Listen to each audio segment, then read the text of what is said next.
This is BBC World News. I'm David Eades. Our top stories: reasserting global influence in the time of COVID. There's a fist bump and a photo as US Secretary of State Antony Blinken meets the British Foreign Secretary. It's ahead of the G7 gathering here in London. It's a face-to-face search for common ground on the coronavirus. China and mounting challenges to the G7's democracies and economies.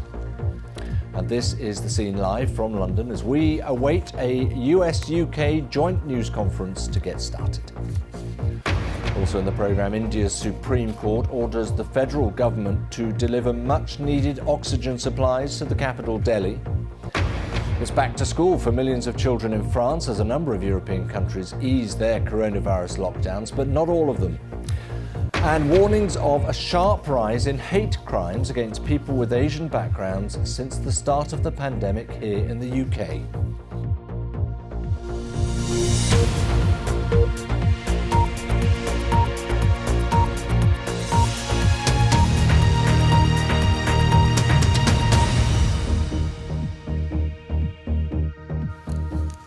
Hello, thanks for joining us here on BBC World News. Well, the British host for this gathering of G7 foreign ministers says it's a chance for them to stand shoulder to shoulder on some key common issues. Well, for the first time in 2 years, they will actually be, if not quite shoulder to shoulder, at least in the same room, as they look to reassert their influence as a group and lay the groundwork for the G7 summit next month.